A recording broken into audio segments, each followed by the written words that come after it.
الحمد للہ ان الحمد للہ رب العالمین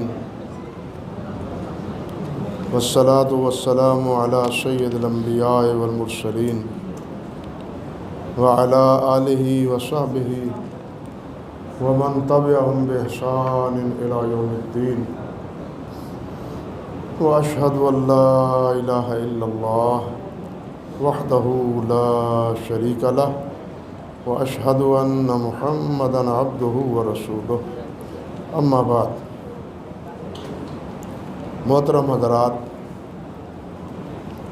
آج اللہ کے فضل و کرم سے سورۃ الانعام کا جو باقی حصہ رہ گیا تھا، کچھ تو وہ اللہ کے فضل و کرم سے ہم نے سنا ہے، اور کچھ حصہ سورۃ الاعراف کا محترم قاری صاحب نے تلاوت فرمایا ہے اور ہم نے اس کے سننے کی سعادت پائی۔ اللہ اکبر کبیرہ۔ یہ سورۃ الانعام یہ مکی سورت، بنیادی طور پر یہ بات سمجھنی چاہیے کہ پہلی جو صورتیں تھیں، سورۃ بقرہ، سورۃ آل عمران، سورۃ النساء اور چوتھی سورۃ المائدہ، یہ چاروں صورتیں اللہ سبحانہ و تعالیٰ نے مکی دور میں نازل کی، اور یہ سورۃ الانعام یہ مکہ مکرمہ کی بجائے یہ مدینہ طیبہ کی بجائے مکہ مکرمہ میں نازل ہوئی، اور مکہ مکرمہ میں بھی اس وقت یہ نازل ہوئی جب نبوت کے تقریباً 11 سال گزر چکے تھے۔ اعلان نبوت کرنے کے بعد تقریباً 11 سال گزر چکے تھے۔ حضرت سیدہ خدیجۃ الکبریٰ رضی اللہ تعالی عنہ ان کا انتقال ہو چکا تھا۔ سردار ابو طالب جو ظاہری سہارا تھے نبی علیہ الصلوۃ والسلام کے اور یمین و یسار تھے، وہ بھی فوت ہو چکے تھے، اور 11 سال یوں سمجھیے کہ بیت چکے تھے نبی علیہ الصلوۃ والسلام کو توحید کا سبق سکھاتے ہوئے، اللہ رب العزت سے جوڑتے ہوئے اور دلوں میں آخرت کا فکر ڈالتے ہوئے 11 سال گزر چکے تھے۔ لیکن اہل مکہ نے بالخصوص جو سردار تھے، بڑے تھے، نہ انہوں نے نہ خود انہوں نے جو ان کے زیر دست تھے انہیں نہ نبی علیہ الصلوۃ والسلام کی دعوت کو قبول کرنے دیا، قرآن مجید کے خلاف اور نبی علیہ الصلوۃ والسلام کے خلاف انہوں نے ہر قسم کا اقدام آپ کو ستانے، آپ کو دکھ دینے، آپ کو تکلیف دینے میں آزمایا، حتیٰ کہ آخری لمحے پر تو تمام قبائل مکہ مکرمہ کے سب خاندان جو اگرچہ قریشی تھے لیکن ان کے درمیان میں نسب کوئی تیمی تھا، کوئی کلبی تھا، کوئی اس طرح جو بڑی شاخ کے نیچے چھوٹے چھوٹے گروہ ہوتے ہیں، وہ تمام مل کے انہوں نے یہ پروگرام بنایا کہ محمد صلی اللہ علیہ وسلم کی دعوت آئے روز کچھ پھیلتی جاتی ہے، اب ہمارے صبر کا بھی پیمانہ لبریز ہو گیا ہے، اس معاملے کو بالکل چکانا چاہیے۔ انہوں نے پروگرام بنایا نبی علیہ الصلوۃ والسلام کو شہید کر دینے کا، اور بر وقت آپ پر حملہ کرنے کا انہوں نے منصوبہ تیار کیا، لیکن اللہ سبحانہ و تعالیٰ نے انہیں خائب و خاسر فرمایا اور آپ کو بحفاظت گھر سے نکال کے بالآخر مدینہ طیبہ پہنچا دیا۔ یہ حالات تھے جس سے آپ سمجھ سکتے ہیں کہ ان حالات میں اہل مکہ کو دعوت توحید دینا یہ کتنا مشکل سے مشکل تر مسئلہ تھا۔ اس صورت کی میں روح سخن اہل مکہ ہی کی طرف، اور سب سے زیادہ اس صورت میں توحید کے مسئلے کو نکھارا گیا ہے، اللہ کی وحدانیت، اللہ کی یکتائی، اس کو اجاگر کیا گیا ہے۔ سورت کی ابتدا ہی میں اللہ سبحانہ و تعالیٰ نے یہ بات ارشاد فرمائی ہے کہ الحمدللہ الذی خلق السماوات والارض وجعل الظلمات والنور ثم الذین کفروا بربہم یعدلون۔ فرمایا کہ اللہ کا شکر ہے جس مالک نے زمین و آسمان کو پیدا کیا، وہی زمین و آسمان کو پیدا کرنے والا ہے، بنانے والا ہے، ہر ایک چیز کو پیدا کرنے والا ہی اللہ ہے۔ انسان کی نگاہ جہاں جہاں جاتی ہے اس ہر چیز کو وجود بخشنے والا صرف ایک اللہ وحدہ لا شریک ہے، اللہ کے علاوہ اور کوئی نہیں۔ اور یہ ایک ایسی حقیقت تھی کہ جس کا اعتراف خود اہل مکہ کافر ہونے کے باوجود بھی کرتے تھے کہ زمین کا بنانے والا، آسمان کا بنانے والا، سورج چاند بنانے والا، ستاروں کا نظام قائم کرنے والا، اور پھر یہ رات دن کا نظام، یہ سارے کا سارا اللہ سبحانہ و تعالیٰ کے اختیار میں ہے، یہ وہ اعتراف کرتے تھے۔ اور اسی لیے تو اللہ نے فرمایا الحمدللہ، اللہ کا شکر ہے کہ ان کو یہ بات تو تسلیم ہے نا کہ آسمانوں اور زمینوں کا خالق اللہ ہے، یہ تو ان کو یہ مانتے ہیں۔ وجعل الظلمات والنور، یہ رات اور دن، اس کا طلوع ہونا، اس کا آنا جانا، اور عین اپنے وقت مقررہ پر رات کا آنا اور وقت مقررہ پر رات کا لپیٹا جانا اور پھر صبح کا طلوع ہونا، یہ سب اختیارات اللہ سبحانہ و تعالیٰ کے پاس۔ جس طرح سورہ یاسین میں اللہ ذوالجلال نے تفصیلاً بیان فرمایا ہے والشمس تجری لمستقر لها ذلک تقدیر العزیز العلیم، کہ اللہ ذوالجلال نے یہ سورج اور چاند کی یہ ساری رفتار ایک ماپے تولے اصول کے مطابق مقرر کر رکھی۔ نہ سورج پیش قدمی کر سکتا ہے، نہ چاند پیچھے رہ سکتا ہے۔ جس کو جو ڈیوٹی سپرد کی ہے، دن کو طلوع ہونے کی اور شام کے وقت چھپ جانے کی، اور شام کے وقت سورج کی بجائے چاند کے طلوع ہو جانے کا، یہ سارا نظام کسی اور کے ہاتھ میں نہیں ہے، ایک اللہ وحدہ لا شریک کے ہاتھ۔ اور اس حقیقت کو وہ مانتے تھے۔ اسی لیے اللہ ذوالجلال پھر آگے فرماتے ہیں، عجیب بات ہے، تم خود غور تو کرو، تمہاری مت ماری گئی۔ ثم الذین کفروا بربہم یعدلون، پھر تم کافر، یہ جو کفر کرنے والے ہیں، اپنے رب کے ساتھ دوسروں کو برابر بناتے ہیں۔ پیدا کرنے والا اللہ ہو، سارا نظام زمین و آسمان کے مابین جو ہم دیکھ رہے ہیں ان کو قائم کرنے والا اللہ ہو، لیکن یہ بھی مانتے ہوئے کہ اللہ کے علاوہ اور کوئی نہیں، مگر پھر بھی جو ان کے ہاں حسن عقیدت کی وجہ سے انہوں نے اپنے معبود بنا رکھے ہیں، وہ ان کو اللہ کے برابر سمجھتے ہیں۔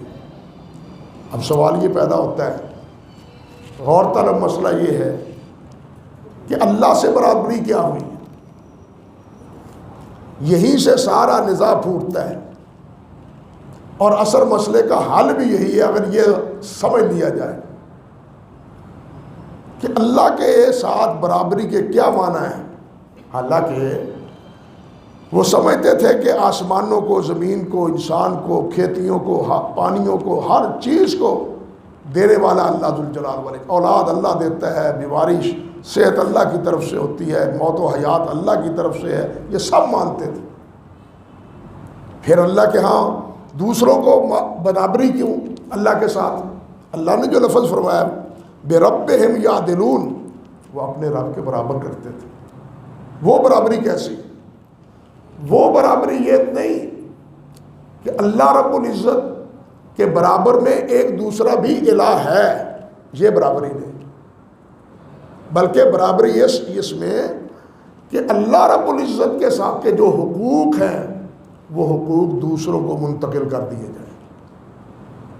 جو اللہ کے حقوق ہیں وہ حقوق کس کو سپرد کر دیے جائیں؟ دوسروں کو سپرد کر دیے جائیں۔ جو اللہ رب العزت کے شایان شان ہے وہ مخلوق کو وہی درجہ وہی مرتبہ مخلوق کے سپرد کر دیا جائے۔ آپ دیکھیں اللہ سبحانہ و تعالیٰ نے فرمایا ہے ان الذین اتخذوا من دون اللہ اندادا یحبونہم کحب اللہ، کہ جنہوں نے معبود بنایا ہے اللہ کے علاوہ، ان کی نظریں منتیں مانتے ہیں، چڑھاوے چڑھاتے ہیں، سجدے کرتے ہیں، مٹھی چاپی کرتے ہیں ان کی، اللہ فرماتے ہیں وہ ان سے اسی طرح محبت کرتے ہیں جس طرح اللہ سے محبت کی جاتی ہے۔ یہ ہے برابری۔ ساتھ فرمایا والذین آمنوا اشد حبا للہ، لیکن جو ایمان والے ہیں ان کے دلوں میں محبت کس کی ہے؟ دوسروں کی نہیں، دوسروں کی محبت ختم، اللہ کی محبت غالب ہے۔ یہ برابری۔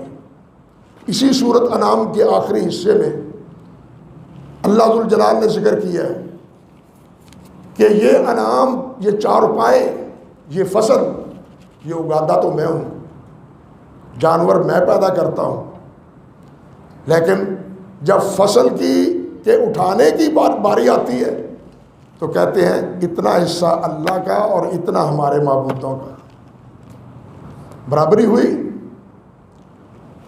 یہ جانور یہ اللہ کے لیے اور یہ جانور ہمارے معبودوں کے لیے، یہ دربار پر جا کے ذبح ہوں گے، یہ ان کے استحان پر جا کے ذبح کریں گے۔ یہ برابری ہے۔ اللہ ذوالجلال سمیع ہے، سننے والے ہیں، اللہ بصیر ہیں، اللہ دیکھنے والے ہیں، لیکن یہ عقیدہ بنا لینا کہ جو ہمارے اس طرح بزرگ ہیں وہ بھی سب سنتے ہیں، وہ بھی سب سنتے ہیں، حالانکہ مخلوق دور کی آواز نہیں سن سکتی، مخلوق قریب کی آواز تو سن سکتی، چھوٹا ہو یا بڑا ہو، لیکن دور کی آواز، بہت دور کی آواز وہ انسان نہیں سن سکتے، مخلوق نہیں سن سکتی، وہ سننے والا صرف اللہ ہے۔ لوگوں نے اس بارے میں بڑے ہی ڈھکوسلے بنا رہی ہیں۔ پہلے تو یہاں انہوں نے گمراہی اختیار کی کہ اللہ ہر جگہ ہے، اللہ تعالیٰ ہر جگہ ہے، فی کل شیء لہ آیا، آیا ہونا اور ہے، ہونا اور ہے، سمجھے نا؟ کمال سے متصف ہونا اور ہے، کمال کو پیدا کرنا اور ہے۔ وہ خالق کمال بھی ہے اور کمال کا مالک بھی،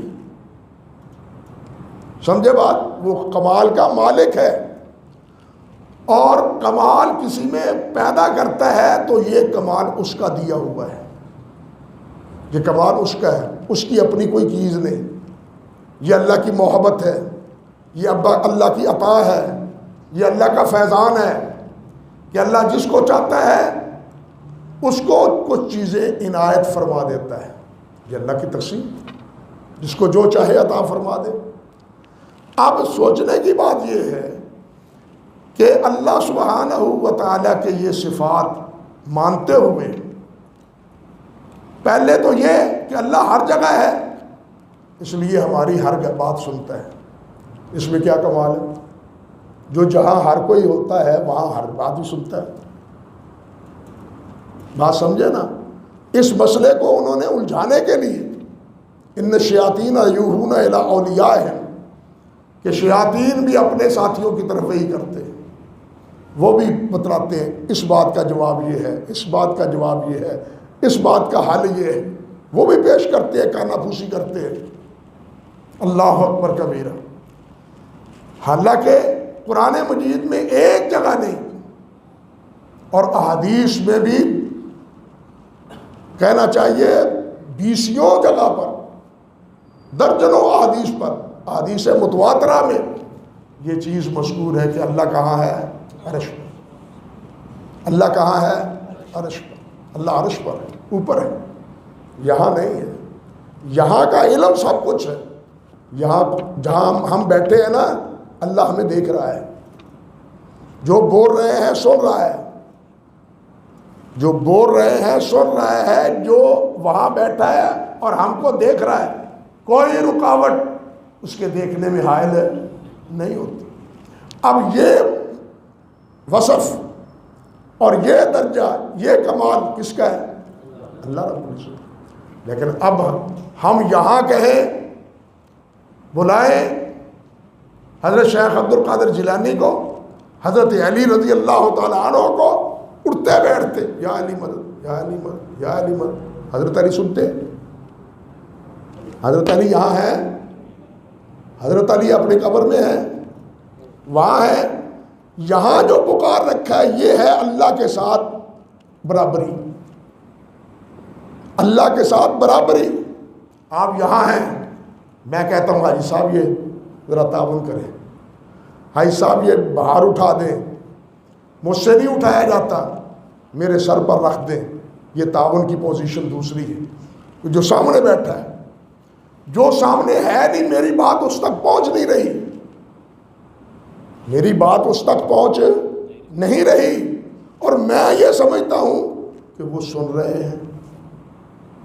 وہ جب زندہ ہوتا ہوا نہیں سمجھتا، نہیں سنتا، تو مرنے کے بعد، فوت ہونے کے بعد، شہید ہو جانے کے بعد پھر سننے کے اختیارات کس طرح بڑھ جاتے ہیں؟ کس طرح بڑھ جاتے ہیں؟ یہی زندہ جب ہے اس وقت تو یہ سنتا نہیں، اس وقت پکارتا نہیں، جب فوت ہو جاتے ہیں پھر قدم بقدم یا علی مدد، یا علی مدد، یا علی مدد، اور کوئی چیز ہی نہیں۔ اللہ مدد ہے ہی نہیں، اللہ مدد ہے ہی نہیں، مدد ہی ہے یا علی ہے۔ تو پھر بتلائیے مجھے کہ ہم نے اللہ کے برابر کیا حضرت علی کو یا نہیں؟ اسی طرح کسی اور کو یہ وصف دیتے ہیں تو ہم نے اس کو بھی اللہ کے برابر قرار دیا۔ یہ ہے بے ربہم یعدلون، کہ وہ اپنے رب کے ساتھ ان کو برابر کرتے ہیں۔ قیامت کے دن بھی یہ مسئلہ ظاہر ہوگا۔ وہاں لفظ یہ ہے کہ ہم کیا ہیں؟ اللہ ذوالجلال کے برابر کرتے تھے۔ اللہ نسویہم برب العالمین، یہ لفظ ہے نا، ہم ان کو اللہ رب العالمین کے برابر سمجھتے تھے۔ برابری حالانکہ خالقیت میں نہیں، مالک ہونے میں نہیں، بلکہ اس مسئلے میں برابری کہ اللہ بھی کام سنوار دیتا ہے، یہ بھی سنوار دیتے ہیں، اللہ بھی اولاد دیتا ہے، یہ بھی اولاد دیتے ہیں، اللہ بھی ہماری دور سے سنتا ہے، یہ بھی سنتا ہے، یہ برابری۔ میں ایک دفعہ یہ ملتان سے آگے کچھ شریف جس کو کہتے ہیں وہاں گیا، وقت جانا وقت ہو صرف تو کبھی چلے بھی جاتا ہوں۔ وہاں ایک دوسرے اولیاء اور بزرگوں کی قبروں کے ساتھ ساتھ ایک قبر ایسی بھی ہے جو گامن سچاوے کے نام سے مشہور۔ گامن میں نے سنائی نہیں کرتا، یہ آنکھوں سے دیکھی بات۔ اس کی قبر کے ارد گرد اس طرح پیڑ بنے ہوئے ہیں جیسے کراس پر بیل کے پیر بنے ہوئے ہوتے ہیں، مسلسل چلنے کی وجہ سے۔ چکی پیستا ہے نا، کراس پیستا ہے تو پودا بن جاتا ہے، جگہ بن جاتی ہے نمایاں۔ قبر کے ارد گرد بالکل اسی طرح پیڑ بنے ہوئے، اور ایک خاتون وہ طواف کر رہی ہے، جو کرتی پوچھتی ہے ساتھ تھی گن ساری سریکی دی زبان، عورت کھلوتی سی دوسری ساتھ تھی گن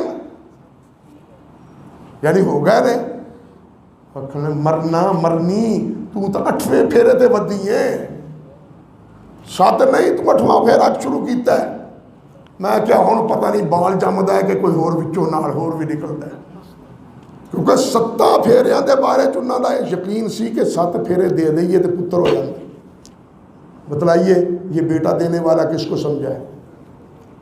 اللہ ہے، گامن سچاوا بھی ہے، بات سمجھے نا؟ یہ ہے بربہم یعدلون کہ وہ اپنے رب کے برابر سمجھتے ہیں۔ اللہ بھی اولاد دیتا ہے، یہب لمن یشاء اناث و یہب لمن یشاء ذکور اور یزوجہم نصرانا۔ اللہ ذوالجلال چاہے تو بیٹے دے، بیٹیاں دے، رلوا مال دے تو نہ ہی دے، نہیں دیا، نہیں دیا۔ بہت سے انبیاء کرام علیہ السلام کو بھی نہیں دیا تو بڑھاپے میں دیا، اور اگر دیا تو پھر ان کی زندگی میں ان کو جنازہ بھی اٹھانا پڑا، جس طرح نبی علیہ السلام کے اولاد ہے، بیٹے ہیں، بیٹیاں ہیں، سوائے حضرت فاطمہ الزہرا کی۔ تو یہ برابری ہے اللہ کے ساتھ، اللہ کے ساتھ برابری کا جو بار بار کہا گیا ہے نا کہ یہ اللہ کے برابر بناتے ہیں، تو اللہ کے برابر کا مطلب یہ نہیں ہے کہ اللہ ذوالجلال نے پیدا کیا ہے زمین و آسمان تو اس کے پیدا کرنے میں یہ بھی شریک ہے، یا اللہ کی الوہیت میں ان کا بھی کوئی عمل دخل ہے، یا اللہ کی مخلوق کے بنانے میں ان کا کوئی عمل دخل ہے۔ قرآن بھرا پڑا ہے، وہ یہ بات مانتے تھے کہ یہ جو کچھ ہے وہ سب اللہ ذوالجلال نے بنایا ہے، لیکن جو اختیارات، جو قوت، جو قدرت اللہ سبحانہ و تعالیٰ کی ہے، وہی قدرت اور وہی قوت وہ اللہ کے بندوں کو بھی منتقل کر دیتے تھے، اور کہتے تھے کہ ان کو ان سے مانگے چھتی مل جاتا ہے، اللہ کو منگیے تو اللہ دے مرضی نہ دینا ہے۔ وہاں اللہ یہب لمن یشاء، جس کو چاہتا ہے وہ دیتا ہے، چاہتا ہے نا، ہم دعا کرتے رہے اللہ نہ چاہے تو پھر ہماری دعا تو رائے گا گئی نا، لیکن حضرت صاحب کو کہیں تو یہ ضرور دے دیتے ہیں۔ اب بتلائیے اس کا علاج ہم کیا کریں؟ وہ کہتے ہیں اللہ کیسے پکارے، تو اللہ کا تو دینا اللہ کی مشیت پر موقوف ہے، اللہ دے چاہے نہ دے، لیکن حضرت صاحب یہ تو خالی کسی کو موڑتے ہی نہیں ہیں، لیکن حضرت صاحب کسی کو خالی موڑتے ہی نہیں، اس لیے حضرت صاحب کے دربار پر ہمیں حاضری دینی پڑتی۔ بتلائیے ہم نے اللہ کے برابر کیا، اللہ سے بھی اوپر سمجھ لی، اللہ کے برابر تو کیا رہا، اللہ سے بھی اوپر سمجھ لی۔ یہ ہے اصل بیماری شرک کی اور گمراہی کی، کہ اللہ کے جو اوصاف ہیں، اللہ ذوالجلال والاکرام کے جو اختیارات ہیں، جو قوت ہے، جو قدرت ہے، وہ دوسروں میں۔ اسی لیے تو کئی بار اللہ نے فرمایا ہے ما قدر اللہ حق قدر، ما قدر اللہ حق قدر، ان لوگوں نے اللہ کی قدر کو پہچانا ہی نہیں، انہوں نے اللہ کی قدر کو پہچانا ہی نہیں۔ حضرت مولانا عطا اللہ شاہ صاحب بخاری رحمۃ اللہ علیہ کے بارے میں ہمارے اساتذہ، میں نے تو ان کی زیارت نہیں کی، میرے اساتذہ بھی یاد کرتے تھے کہ وہ فرمایا کرتے تھے کہ ملتان شیخ بہاؤالدین کی قبر پر ایک مائی کو میں نے دیکھا، وہ ککڑ دے ٹھونگے مروا رہی قبر تے، پیرا گھن ککڑ دے پتر، گھن ککڑ دے پتر، لا حول ولا قوت الا باللہ، یہ ککڑ لے کے آئی ہوں، لے لو، یہ نظر ہے آپ کے دربار کی، یہی دے کے جاؤں گی، جو یہاں کے ہیں بیٹھے ہوئے، تو پتر مجھے دے۔ بتلائیے یہ ہے یعدلون، یہ ہے یعدلون۔ یہ مسئلہ سمجھ آ جائے تو توحید سمجھ آ جاتی ہے، شرک اور توحید میں فرق نمایاں ہو جاتا ہے، لیکن یہی چیز ہمیں سمجھ نہیں آتی۔ پوری صورت میں یہی اسلوب ہے، صحیح بات تو یہ ہے، پوری صورت کا یہی اسلوب، حتیٰ کہ اللہ سبحانہ و تعالیٰ نے صورت میں اللہ اکبر 18 انبیاء کرام علیہ السلام کا نام لے لے کے یہ بات ارشاد فرما دی ہے کہ دیکھو میں نے ان سب نبیوں کو تنبیہ کی کہ اگر تم نے بھی شرک کیا تو میں تمہارے تمام اعمال برباد کر دوں گا۔ میں نے اپنے نبیوں کو وحی کی پیغام دیا کہ اگر تم شرک کرو گے وَلَوْ أَشْرَكُوا لَحَبِطَ عَنْهُمْ عَمَلُهُمْ، ان کے عمل برباد ہو جائیں گے۔ انبیاء کو بھی یہ وارننگ دی جب انبیاء کو اللہ ذوالجلال نے یہ فرمایا ہے تو باقی لوگوں کے لیے دروازے شرک کے لیے کھلے ہیں؟ سوچنے کی بات، یہ ان کے لیے کھلے ہیں، یہ چاہیں جو جس کو مرضی اپنا معبود بناتے پھریں، لیکن اللہ سبحانہ و تعالیٰ نے اس تمام خیالات کی جو ہے نا بے کنی کی، اور کوئی ایک جگہ نہیں، ساری صورت جو ہے نا اسی طرح بھری پڑی ہے۔ اللہ تعالیٰ کی صفت خالقیت، اللہ کی صفت حاکمیت، اسی طرح اللہ سبحانہ و تعالیٰ کی صفت دعا، اسی طرح اللہ ذوالجلال والاکرام کے اختیارات جو مختص ہیں اللہ کے لیے، یہ سارے دوسروں کو بانٹنے اور دینے، یہ ہے اللہ کے ساتھ برابری پیدا کرنا ہے۔ ہم مخلوق، خالق کون؟ اللہ۔ ہمارے بارے میں فیصلہ کس کا؟ اللہ کا۔ حکم کس کا؟ اللہ رب العزت۔ اللہ ذوالجلال نے بھی بار بار فرمایا یا ایھا الذین آمنوا اطیعوا اللہ واطیعوا الرسول واولی الامر منکم فإن تنازعتم فی شیء فردوہ الی اللہ والرسول۔ کوئی معاملہ ہو تو اللہ اور اللہ کے رسول اور اس کے بعد جو اولی الامر ہیں ان کے پاس وہ مسئلہ لے جاؤ۔ اگر تمہارا معاملہ اولی الامر سے حل نہ ہو فردوہ الی اللہ والرسول، پھر یہاں آ جاؤ، پھر جو فیصلہ اللہ اور اللہ کے رسول کا ہو اسی کو قبول کرو، کسی اور کا فیصلہ قبول نہ کرو، اگرچہ وہ اولی الامر ہی کیوں نہ ہو۔ یعنی اولی الامر سے مراد حاکم وقت ہے اور عالم بھی ہے، دونوں مراد ہیں، عالم کا حکم بھی اور حکمران کا بھی حکم، اور یہ اس وقت ماننا ہے جب یہ اللہ کے حکم کی تابعداری میں لا طاعت لمخلوق فی معصیت الخالق، جہاں خالق کی معصیت ہو رہی ہے، نافرمانی ہو رہی ہے، وہاں مخلوق کی ناراضگی جو ہے نا اس کی پرواہ نہیں کرنی چاہیے۔ بھائی اگر مخلوق کی ناراضگی کی پیروی کرتے تو انبیاء کرام علیہ السلام دعوت و تبلیغ کا کام کر سکتے تھے۔ انہوں نے جو کچھ بھی کیا ان تمام کی مخالفتوں مخاصمتوں کے باوجود حضرات انبیاء کرام علیہ السلام نے اپنی راہ نہیں بدلی۔ اس لیے اللہ اور اللہ کے رسول کی طرف آنا یہی صراط مستقیم ہے۔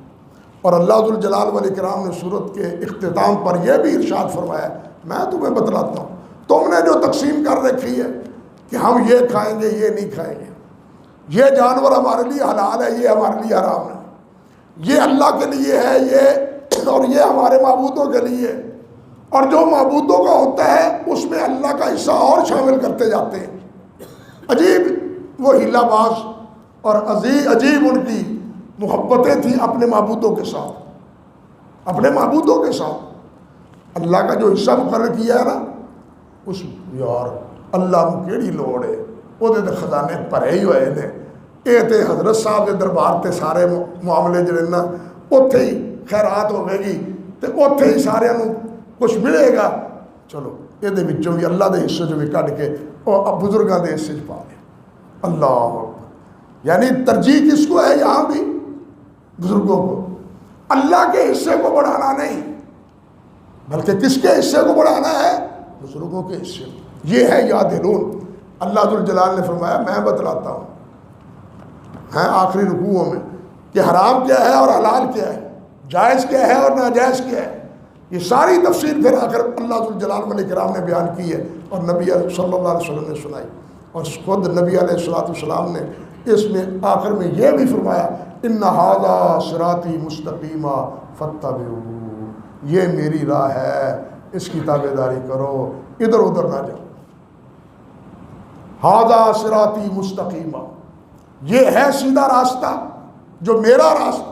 نبی سے ہٹ کے کوئی سیدھا راستہ، وہ ٹیڑھا ہی ٹیڑھا، ٹیڑھا ہی ٹیڑھا، برباد ہی برباد۔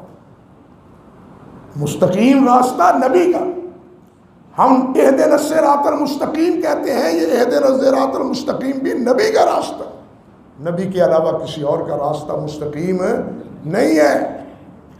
اس لیے پیروی اور تابعداری وہ نبی کی ہے، وہ نبی کی فرما برداری۔